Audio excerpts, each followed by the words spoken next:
I don't care about your daddy's corporate card. They are not boarding. Agent Ray's words hit like a slap.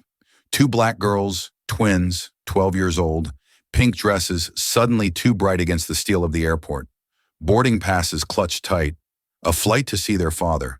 Except something's rotten here. Agent Ray, that smug Brad Thompson, they think it's about protocol, fraud. But it isn't. It's about skin. See, what they don't know, what's burning a hole in my gut, is that these little girls are about to unleash hell. Their daddy? He won't just complain. He will move heaven and earth. The injustice? It's about to backfire. Big time. Two 12-year-old black girls, Lily and Rose Harrison, stood frozen in shock. Their matching pink dress was cold on their bodies suddenly. Their neat braids and polished Mary Janes, a stark contrast to how small and vulnerable they felt in that moment. Welcome back to Black and Bruised Stories. If you're new here, you've just joined a community dedicated to truth, justice, and survival. Show some love by clicking the like and subscribe button. Before we dive deeper into this story, drop a comment where you are watching from and what time it is for you right now. The fluorescent lights buzzed overhead like angry wasps as passengers lined up behind them shifted uncomfortably. Some pulling out phones, others averting their eyes from the discrimination unfolding before them. Lily's hand trembled as she held up her phone, displaying their boarding passes, legitimate tickets purchased by their father for their first solo flight to Seattle. "But ma'am," Lily's voice shook with the effort of staying polite when every instinct screamed at the injustice. "We have our boarding passes right here. You can scan them. Please step aside. You're holding up the line," Tinsley Ray commanded, her words dripping with a disdain that had nothing to do with boarding passes and everything to do with who was holding them. Behind the twins, an elderly white couple exchanged uncomfortable glances. That universal look of witnessing something wrong, but lacking the courage to intervene. A businesswoman in expensive heels tapped impatiently, more concerned about her delay than the discrimination happening 3 feet away. Only one younger white male passenger dared to mutter, "Just let them through already." But Tinsley's sharp glare silenced him instantly. That's when Brad Thompson approached Tinsley's colleague, his arms already crossed before he even understood the situation. His body language screaming presumed guilt before innocence. He looked those two children up and down with a dismissive shake of his head that communicated volumes without uttering a single word. "What's the holdup, Tinsley?" Brad asked, though his tone suggested he already knew and approved. "Corporate tickets," Tinsley replied, savoring each word like ammunition. "Two unaccompanied minors on a flight to Seattle." She paused for maximum dramatic effect, her eyebrow raised in practiced skepticism. "You want to tell me how two little girls got access to a corporate American Express account?"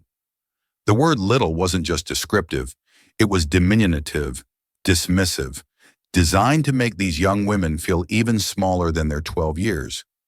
The entire boarding line had ground to a complete halt now, passengers openly gawking at this scene of institutional racism disguised as security protocol. Brad nodded knowingly, that conspiratorial nod between two people who've made these kinds of decisions before. The security radios crackled ominously in the background as Lily tried one more time, her voice fighting to stay calm and reasonable. "Our father purchased these tickets. His name is Damon Harrison. You can call him right now. Please just call him." "Oh, your father," Tinsley mocked, stretching out the words supposedly like it was contaminated. "The one who supposedly works for an airline." A black woman in her 40s, professional and composed, finally couldn't stomach the injustice anymore. She stepped forward from the line, her voice firm but respectful. "Excuse me, but maybe there's been a mistake. These are children. Can't you just verify? Ma'am, return to the line or you won't be boarding either." Tinsley cut her off with a kind of threat that had kept people silent through decades of discrimination. The woman hesitated, her face a battlefield of anger and helplessness. That familiar expression of someone who knows exactly what's happening but feels powerless to stop it. She stepped back, but her eyes remained locked on those girls witnessing, remembering. Rose was crying now, really crying, her small body shaking as tears streamed down her face. Please, our daddy is waiting for us. We just want to see our daddy." Her voice broke on that word, daddy, shattering like glass, the way only a child's voice can when they're scared and far from the parent who makes them feel safe. Tinsley and Brad exchanged that look, that silent communication between people who've already decided someone's guilt based on nothing more than the color of their skin. Tinsley reached for her radio with deliberate slowness, making sure the girls saw it coming, making sure they understood their powerlessness. "Security to Gate 47. We need assistance with the situation. Possible fraud." The word fraud detonated through the gate area like a bomb.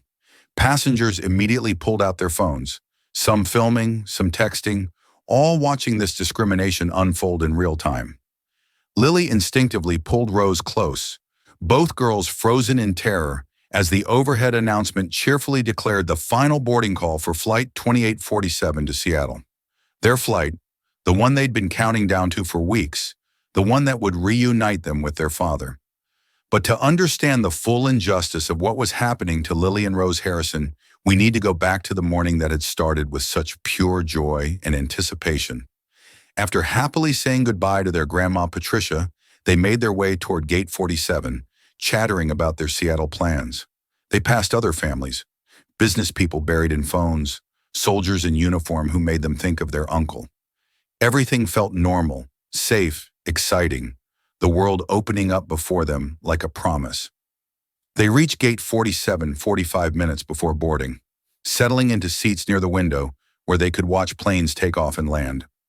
Lily started her Sudoku while Rose scrolled through TikTok, occasionally showing her sister funny videos. Behind the counter at Gate 47, Tinsley Ray was checking her computer with the kind of scrutiny usually reserved for TSA agents. Her colleague Brad Thompson was organizing boarding passes, both of them going through the motions of their daily routine until Tinsley's eyes landed on the twins. She watched them for a long moment, something shifting in her expression. Brad noticed her staring. "What is it?" he asked. "Those two seats, 14A and B. What about them? They're unaccompanied minors flying on corporate tickets." Brad shrugged. "So happens all the time. Not with kids who look like that." "Not on corporate accounts," Tinsley said, her meaning crystal clear without saying the actual words. Brad looked at the twins, then back at Tinsley, and something unspoken passed between them, a decision based on nothing more than prejudice, dressed up as precaution. Tinsley pulled up the reservation on her computer, her expression hardening with false suspicion. Damian Harrison, Skyward corporate card, 2 tickets, last-minute purchase, could be legit. Brad offered weekly, or it could be stolen.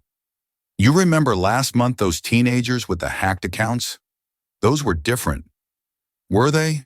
Tinsley's question hung in the air, heavy with implication. "I'm flagging this. Better safe than sorry." She made a note in the system, sealing the twins' fate with a few keystrokes born of bias. The twins remained blissfully unaware, laughing at something on Rose's phone, their last moments of innocence before their world would shatter. Time passed with airport slowness until the boarding announcement finally came. First-class passengers boarded, then Zone 1, Zone 2. The twins were Zone 3, gathering their backpacks with excitement, joining the line with the confidence of travelers who belong there. Because they did. Lily texted their dad, "About to board. Love you." They approached the counter with bright smiles, holding out their phones with the boarding passes displayed. And that's when Tinsley's expression changed, transformed from professional distance to active hostility. She scanned their passes once, twice, 3 times. Each scan accompanied by a theatrical frown. Her computer beeped. "There's a problem with these passes," she announced loud enough for everyone to hear. And we're back where we started, at the moment when discrimination showed its ugly face to 2 innocent children who just wanted to see their father. The moment that would change everything. The moment when the CEO's daughters learned that sometimes the world judges you before it knows you. The moment when Damian Harrison would learn what had happened to his babies and bring the entire airline industry to its knees. If you're as outraged as you should be, hit that subscribe button right now because you need to hear how this story ends. And tell me in the comments, have you or someone you know ever faced discrimination while traveling? What would you have done if you'd been in that boarding line? Tinsley Ray held those phones like evidence in a crime that existed only in her prejudiced imagination, staring at the boarding passes with the intensity of someone looking for a reason, any reason, to justify what she'd already decided to do. The line behind Lily and Rose grew longer, restlessness rippling through the crowd like waves of discomfort. Brad leaned over to peer at Tinsley's screen, his body language already supporting whatever she was about to do. The twins stood there, confusion replacing excitement, their purple backpacks suddenly feeling heavier on their small shoulders. "What kind of problem?" Lily asked, her voice steady despite the earthquake happening in her chest. "Step aside, please," Tinsley commanded, with the authority of someone who'd done this before. "Let me handle the other passengers first." "But we're Zone 3. It's our turn," Rose protested, her sense of fairness offended by this inexplicable delay. "Step aside." Tinsley bit off each word like she was spitting them at the girls. The twins moved to the side, the walk of shame watched by dozens of eyes, some sympathetic, others annoyed at the delay, most simply glad it wasn't them.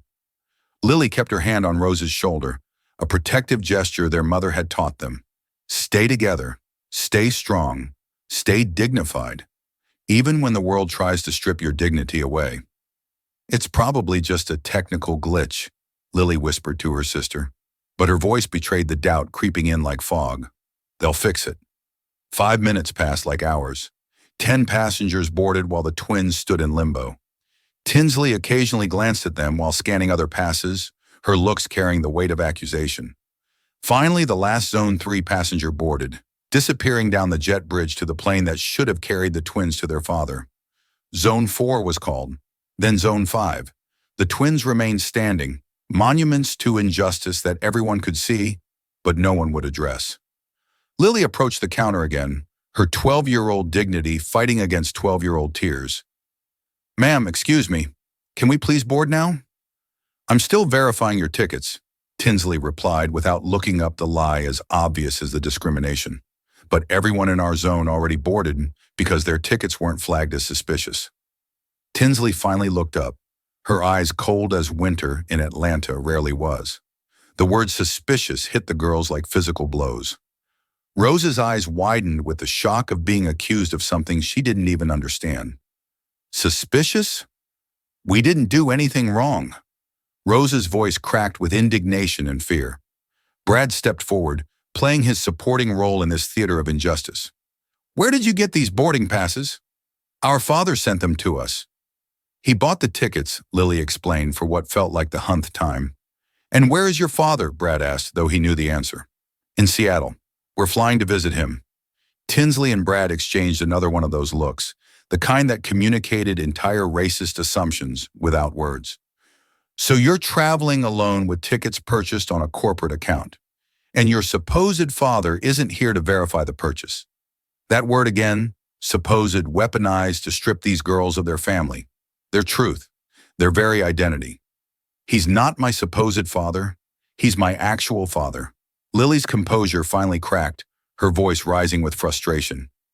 "His name is Damon Harrison. You can call him." "Well, handle this our way," Tinsley decreed. "Brad, get me the booking details." Brad typed with theatrical slowness while the twins stood there, humiliation burning their cheeks as hot as summer asphalt.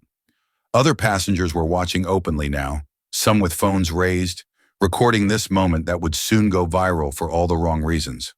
The final boarding call for Flight 2847 echoed through the gate area, each word another nail in the coffin of the twins' hopes. Tinsley's computer screen showed the booking information, and she scrutinized every detail like she was decoding enemy intelligence. This was booked 3 days ago using a Skyward Airlines corporate American Express card. Account holder, Damon Harrison. "That's our dad," Lily practically shouted, hope flaring briefly.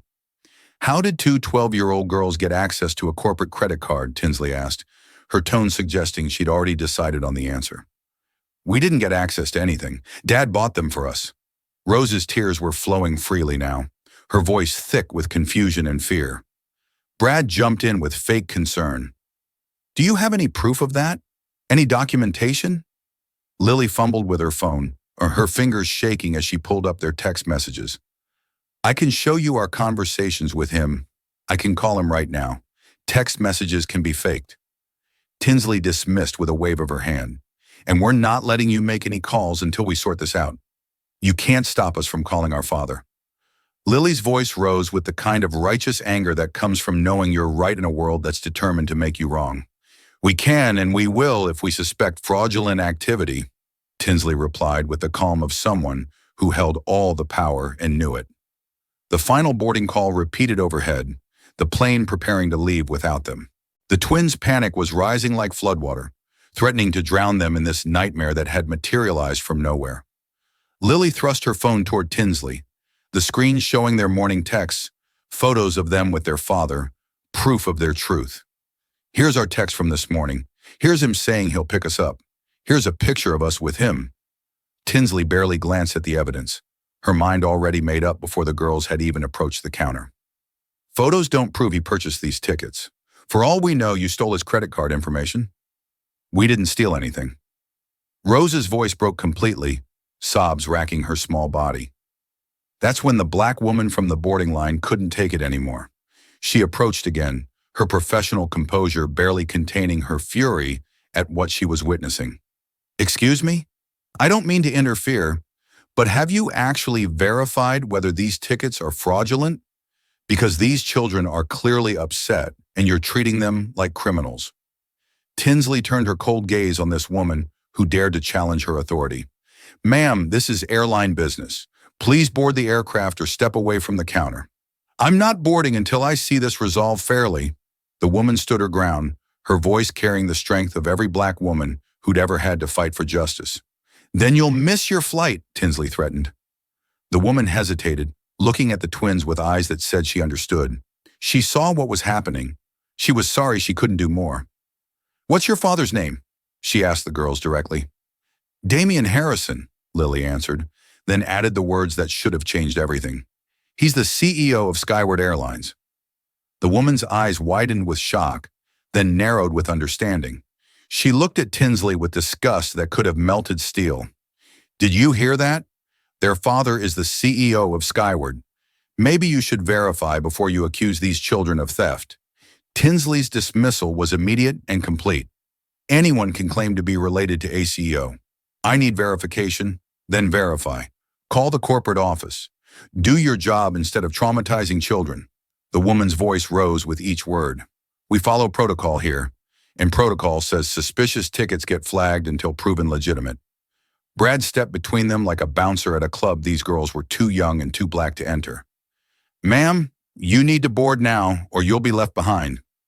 The woman looked torn, her desire to help wearing with the reality of her powerlessness in this situation. She gave the twins one last pained look. I'm sorry, girls, I tried. She boarded reluctantly, looking back multiple times, her phone already out, no doubt texting someone about what she'd witnessed. The twins were now alone at the counter with Tinsley and Brad, David and Goliath if Goliath had backup and a badge. The gate area was emptying out, their plane visible through the window, so close and yet impossibly far away. That's when Tinsley picked up her radio, her movements deliberate and threatening. Security to gate 47. Possible credit card fraud. 2 unaccompanied minors with suspicious tickets. Please don't call security. Lily's composure finally shattered completely. We didn't do anything wrong. Just call our dad. Put your phone away right now. Tinsley commanded with the authority of someone who knew security would back her up no matter what. No, I'm calling my father. Lily's fingers flew across her phone screen, dialing the number she'd known by heart since kindergarten. The phone rang once, twice, 3 times. In Seattle, Damon's phone buzzed uselessly on the conference room table. Face down, silence for the board meeting that was running long. Voicemail. Lily's voice broke as she left a message, her words tumbling over each other in desperation. Dad, they won't let us board. They're saying our tickets are fake. They called security. Please call back. Please. She hung up and immediately called again. Voicemail. The crushing weight of their father being unreachable when they needed him most was almost unbearable. She called their grandmother next, and Patricia answered on the first ring like she'd been waiting by the phone, which she had been. Baby, what's wrong? Did you board? Grandma? Lily's relief at hearing a familiar voice was palpable. They won't let us on the plane. They're saying Dad's tickets are stolen. What? Put them on the phone right now. Patricia's voice could have commanded armies. Lily handed the phone to Tinsley, who took it with the disdain of someone forced to deal with another hysterical relative. Who is this? Tinsley asked, her tone suggesting she didn't care about the answer. I'm their grandmother, Patricia Williams. Those tickets were purchased by their father. This is absurd. Ma'am, I understand you're upset, but these tickets were flagged by our system as potentially fraudulent. Your system is wrong. Damon Harrison is their father. He's the CEO of Skyward Airlines, for crying out loud. Anyone can claim that over the phone. We need in-person verification. He's in Seattle. That's where they're trying to fly to. Patricia's frustration was reaching a breaking point. Then I suggest he come verify these tickets himself. Tinsley replied with bureaucratic cruelty. That's insane. You're holding his children hostage because of a computer glitch. We're following safety protocol. Until we can verify these tickets, the girls aren't flying. I'm coming back to that airport right now. Don't you dare move them anywhere. Patricia's voice carried the threat of a grandmother protecting her cubs. Security will handle this appropriately, Tinsley replied, unmoved by Patricia's fury. She handed the phone back to Lily, who could hear her grandmother crying and furious on the other end. Baby, I'm turning around right now. I'll be there in 20 minutes. Don't go anywhere with anyone. Stay where you are. Okay, Grandma, Lily whispered, her own tears flowing freely now. She hung up and Rose clung to her sister like a life raft in a storm. That's when they saw them, two security officers approaching with the measured walk of authority. Officer Davis, a white man in his 50s with a face that had never smiled at a child, and Officer Ramirez, a Hispanic woman in her 30s whose eyes at least showed a flicker of empathy. They arrived at the counter like judges at a trial that had already been decided. What's the situation? Davis asked, his tone suggesting he'd already chosen a side. These two girls have boarding passes purchased with a stolen corporate credit card, Tinsley reported with the confidence of someone who'd never been challenged on her assumptions. We believe it's fraud. Davis looked at the twins, really looked at them, and saw what he expected to see based on nothing but prejudice. Is that true? No. Our father bought these tickets. Lily's voice was from crying, but her conviction never wavered. We're not thieves, Rose added, the word itself so foreign to her 12-year-old vocabulary that it came out like a question. Where's your father now? Davis asked, his hand already resting on his radio like he might need backup for two preteens. Seattle. We're supposed to be flying to see him, Lily explained yet again, each repetition draining more hope from her voice. Officer Ramirez, sensing the genuine distress of children rather than criminals, knelt down to their level. What's your father's name? Damian Harrison, Lily answered, then added with desperate hope. He's the CEO of Skyward Airlines. Ramirez's eyebrows rose slightly. She looked at Davis, who dismissed it with a shake of his head that said he'd heard every lie in the book. And he purchased these tickets? Ramirez asked gently. Yes, we can prove it. We have texts, pictures, everything. Rose pulled out her phone, hands shaking as she scrolled through photos of them with their father at his office, at home, at their mother's grave. Physical evidence of purchase, Davis interrupted, his tone making it clear that nothing these girls could show would satisfy him. It's on our phones, Lily insisted. That's not sufficient. Anyone can fake digital communication, Davis declared with the authority of someone who'd made up his mind before asking the question. Ramirez stood, giving Davis a look that suggested she wasn't entirely comfortable with where this was heading. Sir, maybe we should call the number on the tickets to verify. We follow protocol. Ramirez Davis cut her off. These tickets are flagged. The girls need to come with us until we sort this out. The words hung in the air like a sentence being passed through the window. The twins could see their plane backing away from the gate, their dreams of seeing their father literally taxiing away without them. Come with you where? Lily asked, her protective instincts for her sister overriding her own fear. Airport security office, just to answer some questions, Davis said with the false casualness of someone who held all the power. We don't want to go with you. Rose's terror was complete now, her body trembling against her sister. Ramirez's maternal instincts flickered to life. We're not going to hurt you, sweetie. We just need to verify your story. But what 12-year-old believes that when uniformed officers are taking them away? The twins clung to each other as they were escorted through the terminal, every step a walk of shame past hundreds of watching eyes. Passengers stared, some with sympathy, others with the assumption that if security was involved, these girls must have done something wrong. Their purple backpacks bounced against their shoulders as they walked. The same backpacks they'd packed with such joy that morning, now feeling like evidence in a crime they didn't commit.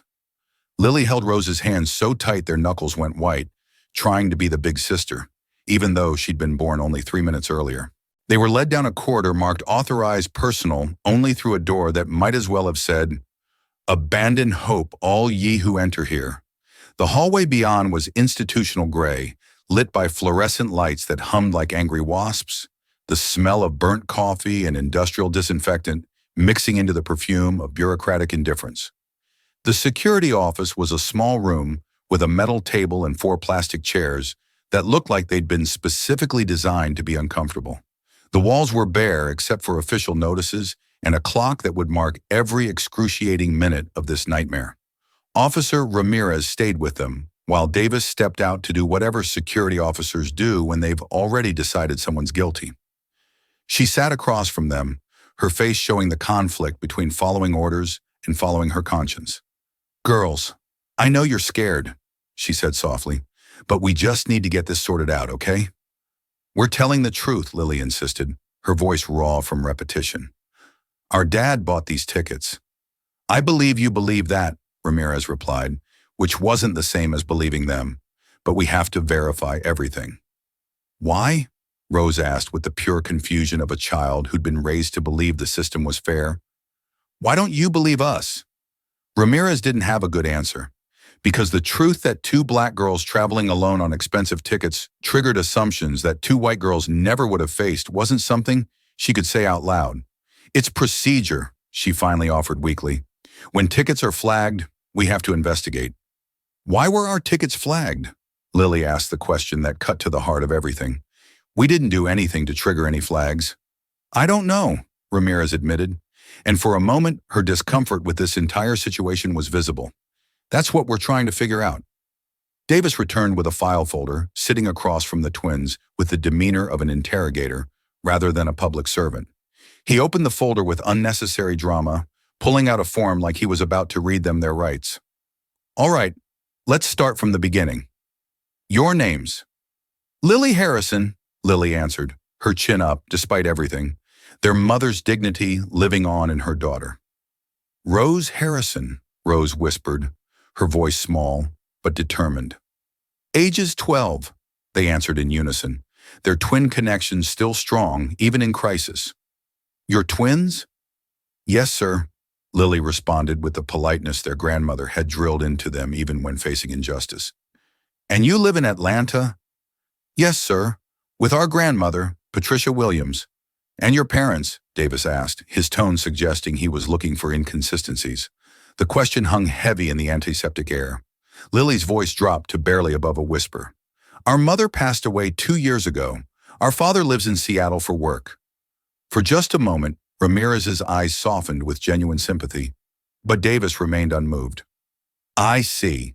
And he purchased these tickets for you." "This? How many times do we have to tell you?" Rose's frustration finally boiled over. 12 years old and already exhausted by injustice. "Watch your tone, young lady," Davis warned with the authority of someone who'd never been questioned by a child. "Sir, they're children. They're scared," Ramirez intervened, her discomfort growing with each passing minute. "They're suspects in a fraud investigation." Davis countered the word suspects hanging in the air, like a guilty verdict already passed.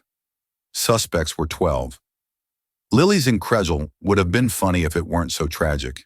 Age doesn't preclude criminal activity, Davis replied with the cold logic of someone who'd forgotten that children were children. The word criminal landed like a bomb in that small room. Rose started crying harder, the kind of crying that comes from fear and confusion and the terrible realization that being innocent isn't always enough.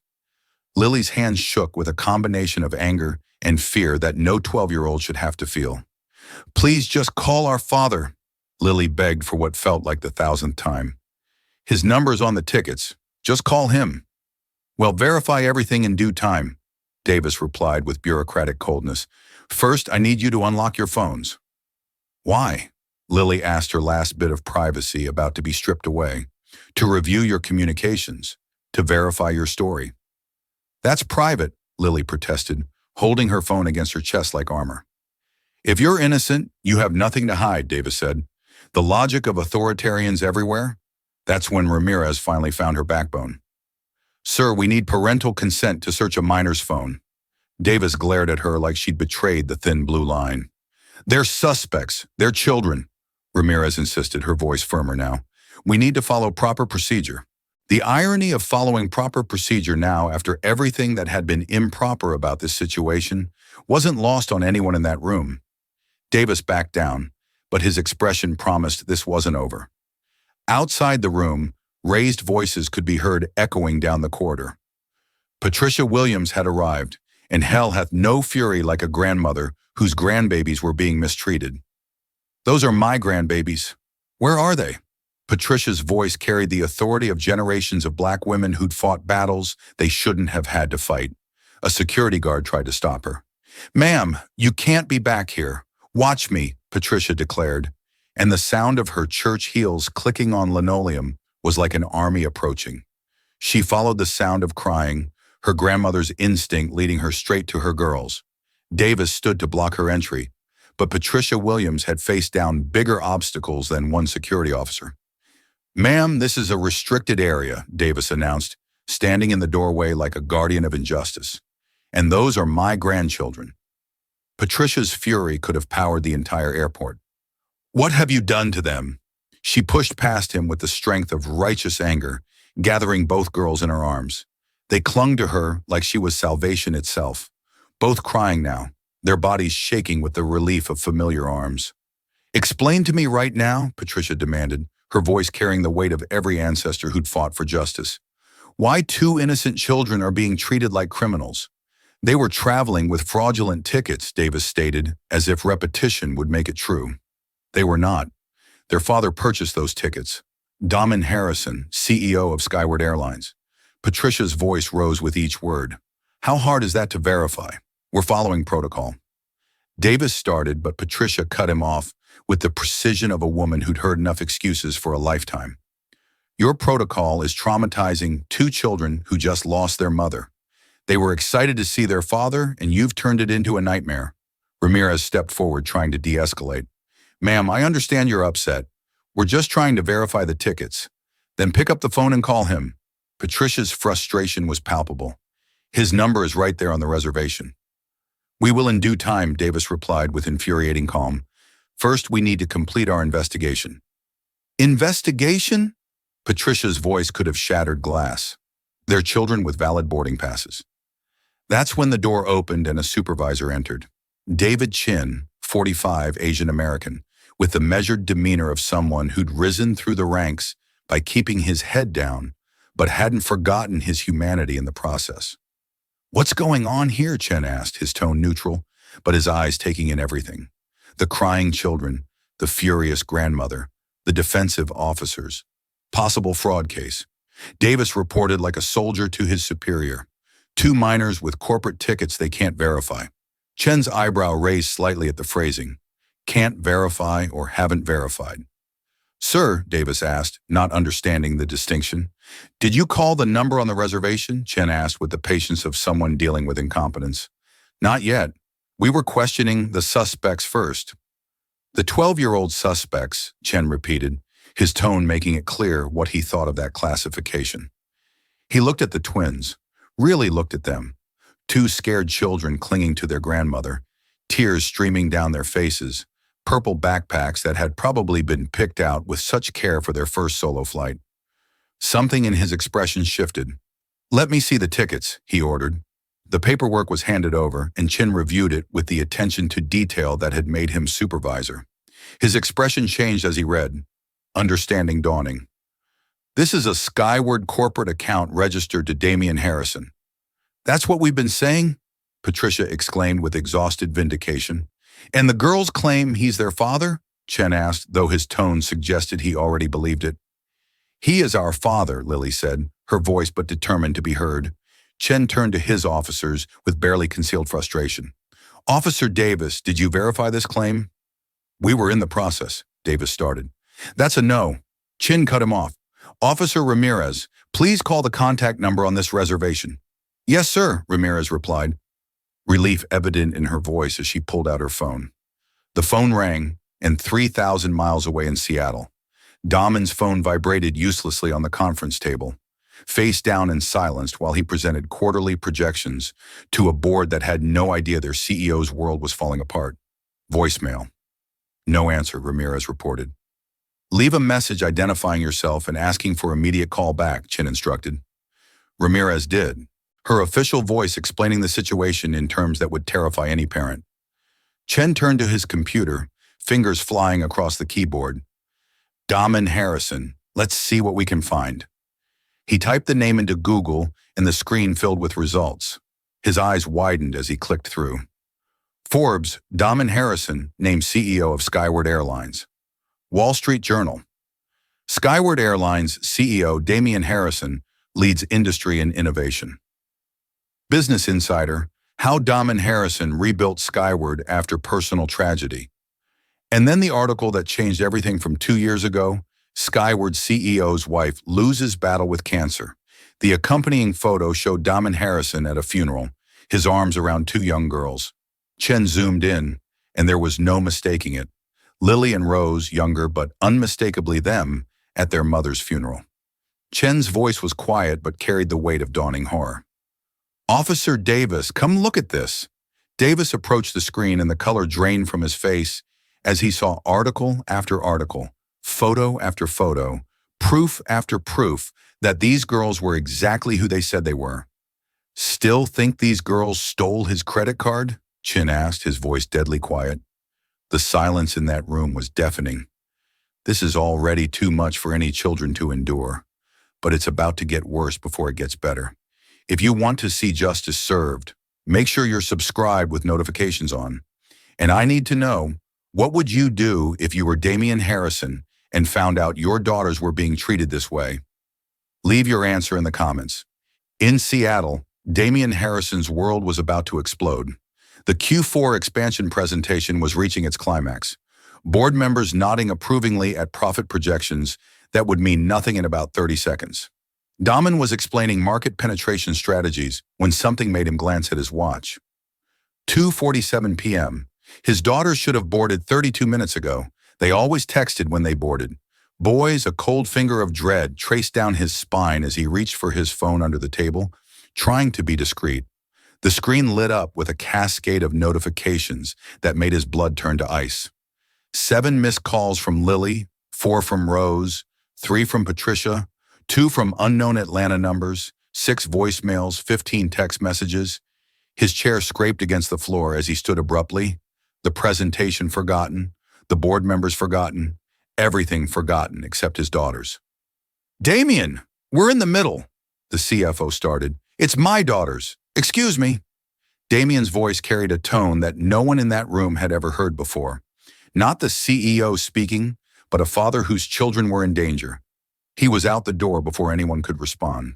Phone already pressed to his ear as he listened to the first voicemail. Lily's terrified voice filled his ear. Dad, they won't let us board. They're saying our tickets are fake. They called security on us. We're scared. His hand braced against the wall as the world tilted. The second voicemail was Rose crying, Daddy, please call back. The lady at the gate is being mean to us. She says, we're lying about you being our dad. The third message was Patricia, and her fury mixed with fear made his knees weak. Damien, I don't know what's happening, but they've taken the girls somewhere. Security has them. They're treating them like criminals. I'm going back to the airport. Call me immediately. Damon Harrison, CEO of Skyward Airlines, the man who commanded boardrooms and controlled billion-dollar deals, was shaking as he called Patricia back. She answered before the first ring finished. Damien, where are they? Are they safe? They're with me now in some security office. Damien, they accuse them of fraud. They wouldn't let them board. They've been interrogating them like criminals. The deadly quiet in Damien's voice was more terrifying than any shout. Put me on speaker. Patricia switched to speaker, and his daughter's voice is crying. Dad almost broke him completely. I'm here. I'm here, babies. Are you hurt? No, we're okay. Just scared, Lily said, trying to be brave. They said we stole your credit card. Rose sobbed. Damien closed his eyes, his jaw clenching so tight his teeth ached. When he spoke again, his voice was controlled, but contained in fury that could level mountains. Patricia, who's in charge there?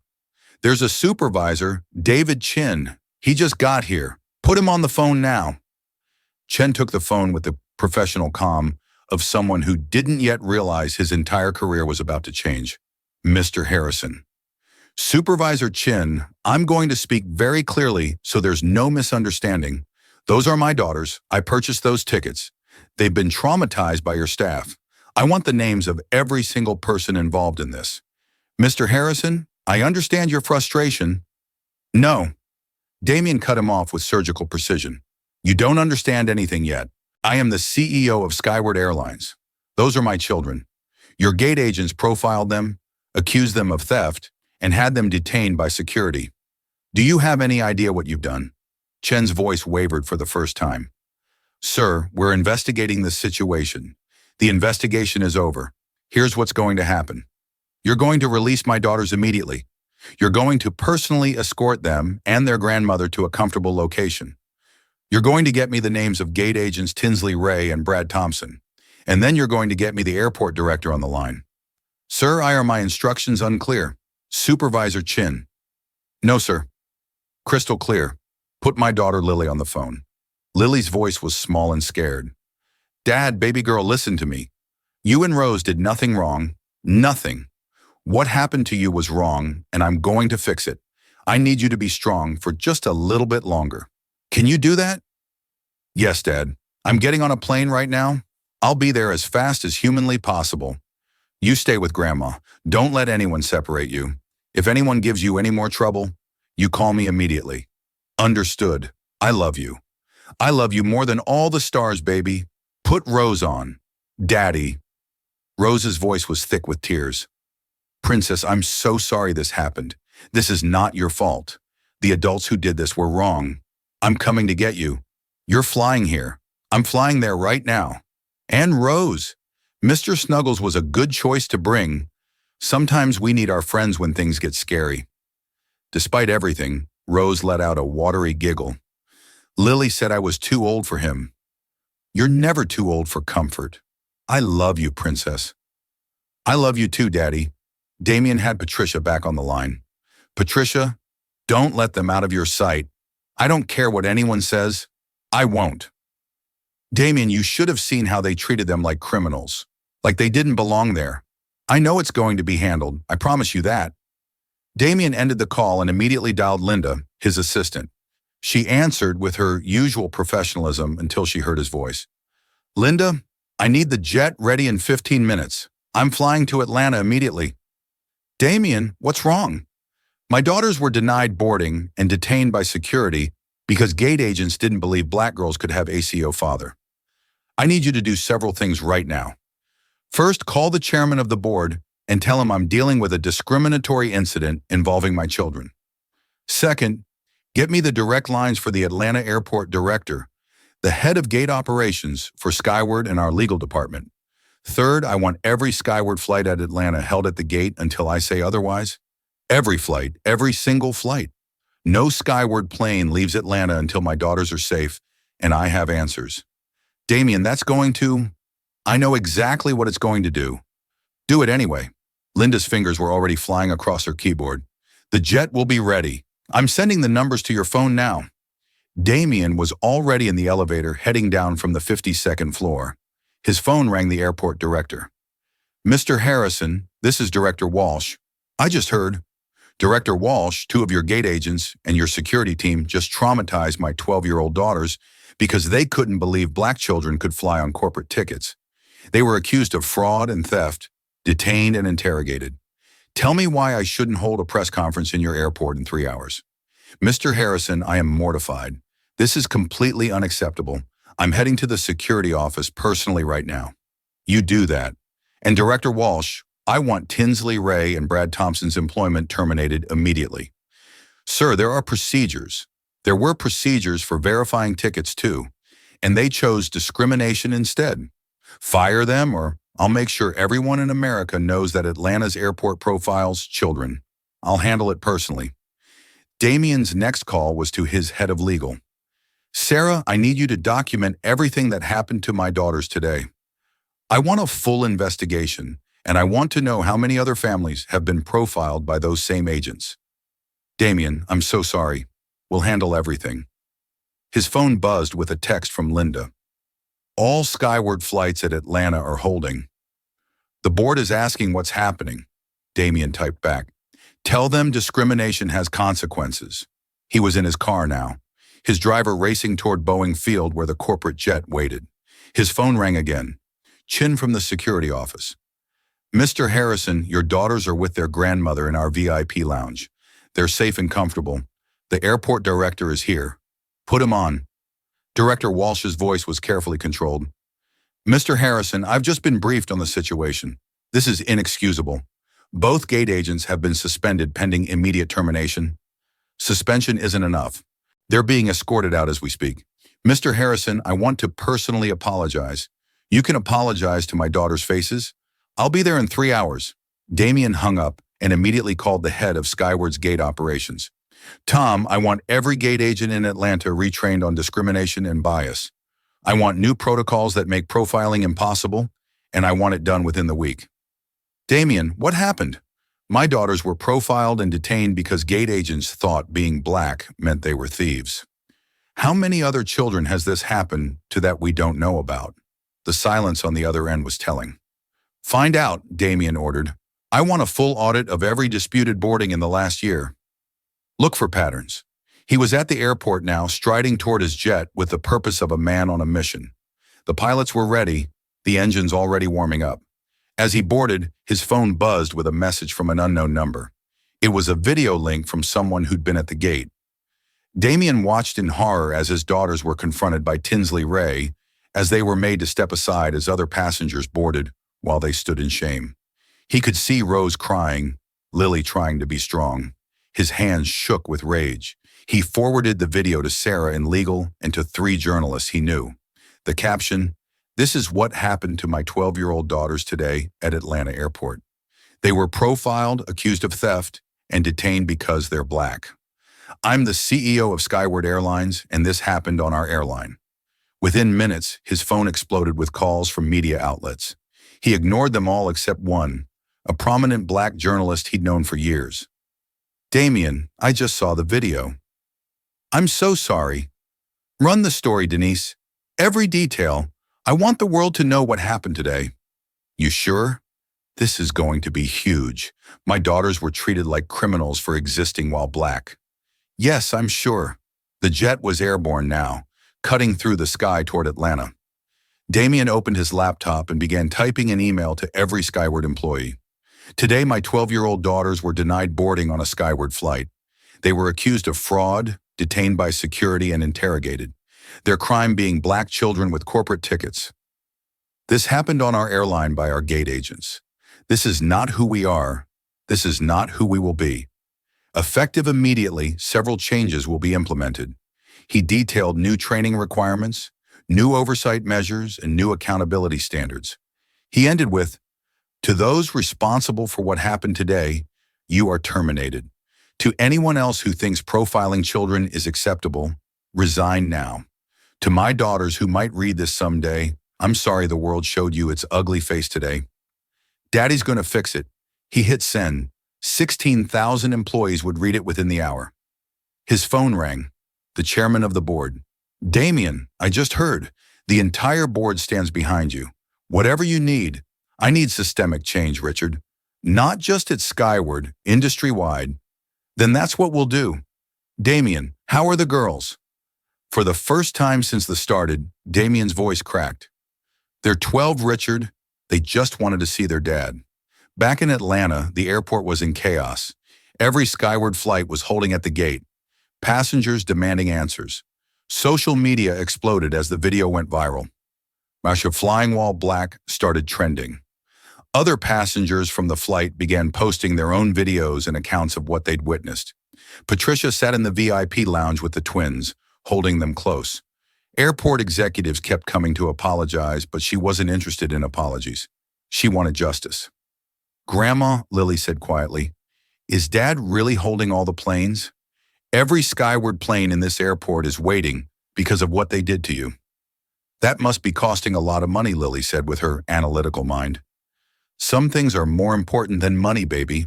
Director Walsh approached nervously. "Mrs. Williams, Mr. Harrison's jet is on approach. He'll be here in 20 minutes. "Good," Patricia said. "And those gate agents terminated, escorted from the property, and the security officers who treated my granddaughters like criminals." Walsh shifted uncomfortably. "Under review. Under review isn't enough," Patricia said with the same steel her son-in-law had shown. Meanwhile, Tinsley Ray was being escorted out of the airport by security. The same security she'd called on 2 innocent children. Her face was red with indignation. "This is ridiculous. I was following protocol." "Your protocol was discrimination," the security chief said coldly. "You profiled 2 children. You're done." Brad Thompson was cleaning out his desk, his hands shaking. His phone was blowing up with messages as the video spread. His wife had called crying, asking how he could do such a thing. "I was just backing up my colleague," he kept saying, but even he knew how hollow it sounded. Damien's jet touched down at Atlanta with the smooth precision of righteous anger arriving. He was off the plane before the engines finished spooling down, striding through the airport with purpose. Employees recognized him, some applauding, others recording. He didn't slow down. He burst into the VIP lounge and his daughters flew into his arms. The 3 of them held each other, crying, not caring who saw. Damien kissed the top of their heads, breathing them in, feeling their heartbeats against his chest. "I'm here," he whispered. "Daddy's here. You're safe." "They were so mean, Dad," Rose sobbed into his shoulder. "They said we were thieves," Lily added, her voice muffled against him. "They were wrong. They were so wrong, and they're gone. They'll never do this to another child again." He pulled back to look at them, his hands cupping their faces. "You did nothing wrong. You were brave and strong and dignified. I'm so proud of you both." Director Walsh approached hesitantly. Mr. Harrison and I, Damien, stood putting himself between the director and his daughters. "Director Walsh, my daughters were traumatized in your airport. They were profiled, humiliated, and detained. Tell me why I shouldn't sue this airport into bankruptcy." "Mr. Harrison, we're prepared to." "You're prepared," Damien's voice rose. "Were you prepared when your gate agents decided my daughters were criminals? Were you prepared when security interrogated them?" The entire lounge was watching now. Damien didn't care. These are children 12 years old. They had valid tickets. They had done nothing wrong. And your staff traumatized them because they couldn't believe black children could afford to fly. "We're implementing new training immediately." "Training," Damien laughed bitterly. "You need more than training. You need a complete overhaul of your culture. And you're going to get it whether you want it or not." He turned to the room at large, his voice carrying. "Every person in this airport needs to know what happened here today. 2 children were profiled and detained because of the color of their skin. In 2025 in Atlanta, the city too busy to hate. Well, apparently not too busy to profile children." His phone rang. CNN was calling. This time he answered, "Mr. Harrison, we'd like to interview you about what happened today. I'll do you one better. I'll give you exclusive access to the security footage. Let America see what discrimination looks like." He hung up and turned back to Walsh. "Every second of security footage, every communication between your staff, all of it goes public. Let's see how many other families come forward." Within hours, the story was everywhere. The video from the gate had been viewed millions of times. The rush of justice for Lily and Rose was trending worldwide. Other families began sharing their own stories of discrimination while flying, and that's the real power of standing up to injustice. It echoes through time, protecting people you'll never meet, changing futures you'll never see, creating a world where eventually, hopefully, stories like this become history rather than headlines. The Harrison twins had ensured their story would be remembered. More importantly, they'd ensured it would never need to be repeated. If this story moved you, if it made you angry, if it made you think, then share it. Subscribe to make sure stories like this are told, and ask yourself, what injustice in your life are you accepting that you could be changing? What would Lily and Rose do? Leave your thoughts in the comments. And remember, change starts with refusing to accept that wrong is normal. Stand up, speak out, change the world.